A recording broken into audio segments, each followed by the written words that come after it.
Hello students, welcome back to our video.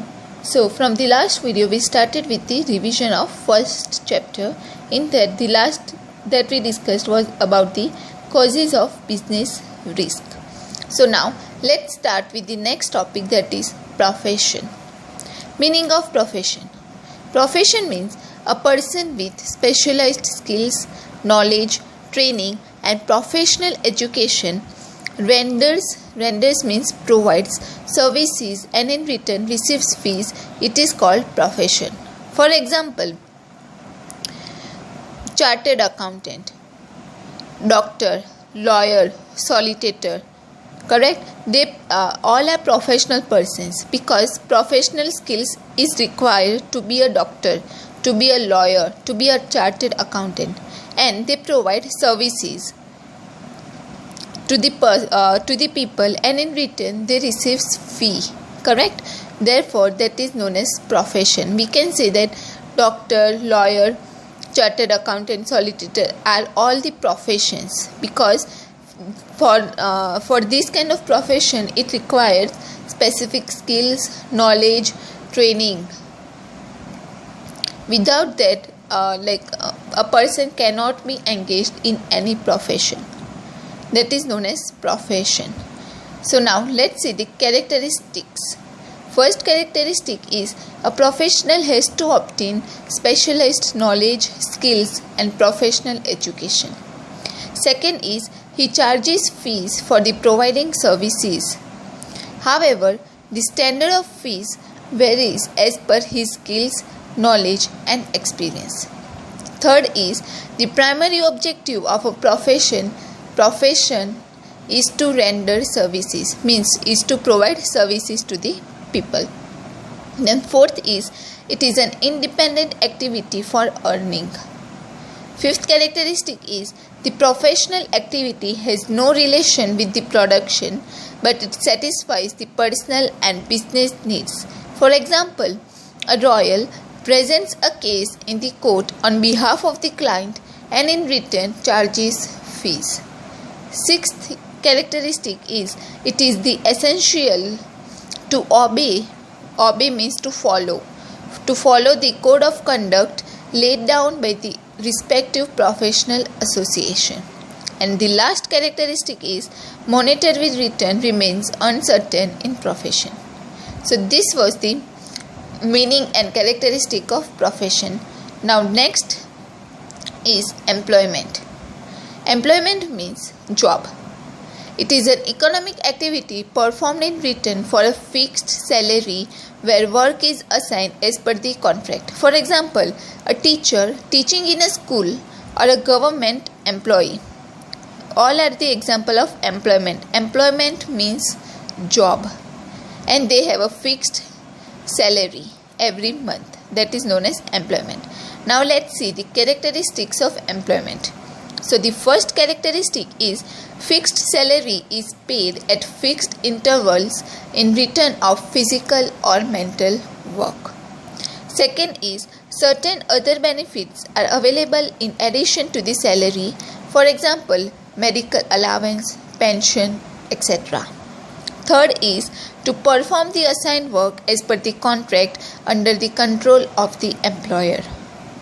Fourth characteristic is qualification, working hours, retirement, benefits after retirement, etc. of the employee are predetermined. Fifth is employment is a dependent activity. Sixth characteristic is both employer and employee are bound to follow the rules as per the contract. Seventh is no capital investment is to be made by the employee. So, these were the certain characteristics of employee. Now let's see the comparison of business, profession and employment. So first is basis of difference points. Business, profession, employment is given. So nature of work. In business, goods and services are supplied to the customer in the exchange of money. Whereas in a profession, personal and business services are rendered with discretion in return of fees. And employment performing work as per the rules and contract, that is the nature of work. Then second point of difference is qualification. So in business, no qualification is essential, but in profession, educational qualifications, training and expertized knowledge are essential, whereas in employment, qualification is required as per the nature of job. Then third point of difference is reward or return. So in business, return is called profit. In profession, return is called fees. And in employment, return is called salary or wages. Then capital. Next point of difference is capital. So in business, capital is required as per the nature and type of business, whereas in profession, limited capital is required at the time of establishment, and in employment, no capital is required. Then next point of difference is risk. So in business, uncertainty of profit and risk of loss remains in business, whereas in profession, risk of non-receipt of certain fees, and in employment, there less risk remains as regular fixed salary is received. Then sixth point of difference is code of conduct. In business, legal provisions are to be followed. In profession, code of conduct is to be followed as prescribed by the respective professional association, and in employment, rules specified in the agreement are to be followed. And the last point of difference is transfer of ownership. In business, transfer of ownership is possible, whereas in profession, transfer of ownership is not possible, and in employment, there is no title of ownership. So these were the comparison between business, profession and employment. Now let's see the classification of business activities. So you all know that business activities are classified into three categories. First is trade, second is commerce, and third one is industry. So trade means exchange of commodity or services in return of commodity or services, or exchange of commodity or services in return of money with the motive of profit between two persons is called trade. For example, when you purchase a book from a shopkeeper, you pay money against the purchase of the book. So here, exchange of commodity is done in return of money. And when you purchase bus ticket and travel by bus, you get exchange of services in return of money paid. So that is known as trade. Exchange of commodity against money or exchange of commodity against the service that with the motive of profit between two persons is called trade. Characteristics of trade. First is trade is an economic activity because it is done with the motive of profit. That's why trade is an economic activity. Second is there are two parties in the trade, purchaser and seller. Third is exchange is essential in trade. Fourth is in trade, transfer of ownership of goods and services are done. Fifth characteristic is in exchange of goods, either an amount is paid or goods are exchanged. Sixth is trade is a continuous activity.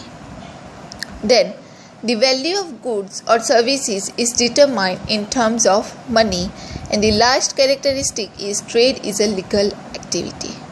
And again, there are also types of trade. First is internal trade and second is international trade. Internal trade means trade which is done trade among the different regions within the boundary of the country. Trade which is trade among the different regions but within the boundaries of the country, it is known as internal trade. Whereas international trade means trade between two countries is called international trade. And internal trade can also be divided into two parts, wholesale trade and retail trade. Wholesaler purchases goods in a bulk from the producer and distributes to the retailer as per his requirement. And the retailer purchases goods from the wholesaler and supplies them to the consumers. Consumers means us. Consumer means people. So supplies them to the consumer as per their requirement. That is known as internal trade. Then international trade also includes import trade, export trade and re-export trade. So this was the meaning, characteristics and types of trade. Now next type of business activity is commerce. Commerce means trade and auxiliary services to trade. These services include the services of banking, insurance, transportation, communication, warehousing and agents. So, in short, we can say that communication is a trade and the services provided to facilitate trade, that is known as commerce. Commerce includes services like of banking, insurance, transportation. So, trading of commodities required all these facilities, auxiliary services. They also require banking to transfer money, they require insurance, transportation, communication. So commerce means trade and auxiliary services to trade. Then now let's see the characteristic of commerce. Trade is a part of a commerce. Trade is a part of a commerce. Second characteristic is commerce is an economic activity. Third is auxiliary services helpful to trade are included in commerce. For example, banking, insurance, transportation, etc. Then fourth is it increases the time and place utility of the goods. Then fifth is auxiliary services are demand oriented yet continuous. And the sixth characteristic is if auxiliary services are available at reasonable price, goods can be supplied to customers at the fair price. So this was the meaning of the commerce. And the last is industry. Industry means a process of converting raw material into finished goods by adding utility to satisfy the human needs is called industry. And industry can also be classified into three categories, that is primary industry, secondary industry and tertiary industry. Primary industry are the industries are fundamental industries that are connected with the sea, land and air, and production activity is relied on the nature.